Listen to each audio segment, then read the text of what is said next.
രാഷ്ട്രീയ പ്രതിഷേധങ്ങൾ അതിരുവിടുമ്പോൾ ഭരണകൂടവും നേതാക്കളും സ്വീകരിക്കുന്ന നിലപാടുകളിലെ വൈരുദ്ധ്യം കേരളത്തിൽ വീണ്ടും സജീവ ചർച്ചയാകുന്നു. ആരോഗ്യമന്ത്രി വീണ ജോർജിനെതിരായ KSU പ്രതിഷേധവും അതിനോടുള്ള CPMന്റെ അതിവൈകാരിക പ്രതികരണവുമാണ് മുൻ മുഖ്യമന്ത്രി ഉമ്മൻചാണ്ടിക്കെതിരെ കണ്ണൂരിലുണ്ടായ വധശ്രമത്തെയും അന്നത്തെ അദ്ദേഹത്തിന്റെ നിലപാടിനെയും വീണ്ടും ഓർമ്മിപ്പിക്കുന്നത്.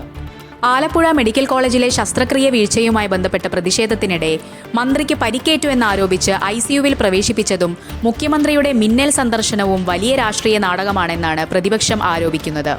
മന്ത്രിയുടെ പരിക്കിനെ പരിഹസിച്ച് നടിപ്പിൻ നായിക എന്നാണ് കോൺഗ്രസ് നേതാക്കൾ വിശേഷിപ്പിക്കുന്നത്.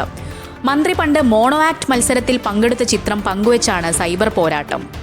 മന്ത്രി KSU പ്രവർത്തകർക്ക് നേരെ തട്ടിക്കയറുന്ന ദൃശ്യങ്ങളാണ് പുറത്തുവന്നതെന്നും ശാരീരിക ആക്രമണം ഉണ്ടായിട്ടില്ലെന്നും K സുധാകരനും VD സതീശനും ഉൾപ്പെടെയുള്ളവർ വാദിക്കുന്നു. ഇതെല്ലാം CPM നിഷേധിക്കുകയാണ്. ഏതായാലും ആശുപത്രിയിലാണ് ആരോഗ്യമന്ത്രി. വർഷങ്ങൾക്ക് മുൻപ് കണ്ണൂരിൽ വെച്ച് ഉമ്മൻചാണ്ടിക്ക് നേരെ LDF പ്രവർത്തകർ നടത്തിയ കല്ലേറ് കേരളം മറന്നിട്ടില്ല. നെറ്റിയിൽ ആഴത്തിൽ മുറിവേറ്റിട്ടും അന്ന് ഉമ്മൻചാണ്ടി കാട്ടിയ സംയമനം ഇന്നും രാഷ്ട്രീയ മാതൃകയായി വാഴ്ത്തപ്പെടുന്നു. തനിക്ക് നേരെ കല്ലെറിഞ്ഞവരെ ശിക്ഷിക്കാനോ കേസിന് പുറകെ പോകാനോ അദ്ദേഹം താൽപര്യം കാണിച്ചില്ല. തന്നെ ആക്രമിച്ചവരോട് ക്ഷമിക്കുന്ന നിലപാടാണ് അദ്ദേഹം അന്ന് സ്വീകരിച്ചത്. എന്നാൽ പിന്നീട് അത് കേസായി. ഇന്ന് വീണ ജോർജിന്റെ പരിക്കിൽ CPM സംസ്ഥാന വ്യാപകമായി പ്രതിഷേധത്തിന് ആഹ്വാനം ചെയ്യുമ്പോൾ അന്ന് മുഖ്യമന്ത്രിയായിരുന്നിട്ടും ഉമ്മൻചാണ്ടി അണികളെ ശാന്തനാക്കുകയാണ് ചെയ്തത്.